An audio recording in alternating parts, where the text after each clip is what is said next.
L'hanno avvertita tutti questa mattina la forte scossa di terremoto di magnitudo 4,2 al largo delle coste palermitane, che è stata avvertita distintamente dalla popolazione alle 8:21.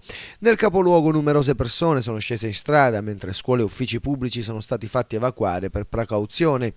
Le operazioni tuttavia si sono svolte in modo ordinato e senza scene di panico. L'ipocentro del sisma è stato localizzato dall'Istituto Nazionale di Geofisica e Vulcanologia di Roma nel Basso Tirreno, a 12 km dalla costa di Capaci, sulla direttrice tra Palermo e Ustica, una profondità di circa 10 km.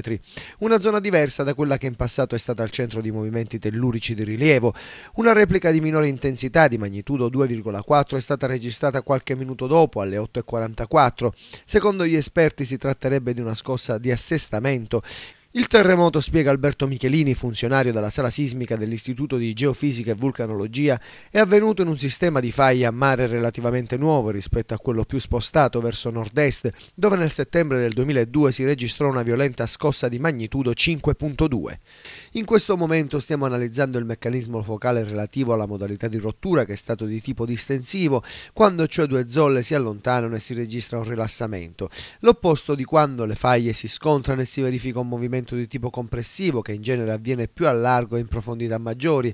L'esperto osserva che nella tettonica normalmente questi due meccanismi convivono e che la zona dove si è registrato il sisma appare particolarmente complessa dal punto di vista sismico. Subito dopo il terremoto i centralini dei vigili del fuoco e delle forze dell'ordine sono stati tempestati da centinaia di telefonate da parte di cittadini allarmati che chiedevano informazioni. Nessuno tuttavia ha segnalato danni, come confermano dalla centrale operativa della Protezione Civile regionale, che ha subito fatto scattare il piano di allerta.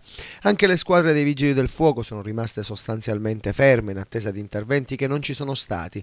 La scossa è stata avvertita perfino da chi si trovava per strada all'interno di impianti sportivi. Anche la piscina comunale, ad esempio, è stata fatta evacuare per precauzione. La circolazione stradale nel centro di Palermo, complice anche l'orario di punta, ha subito fatto registrare intasamenti e lunghe code. Dopo qualche ora tra tensione e paure, l'allarme è rientrato e le attività sono riprese regolarmente.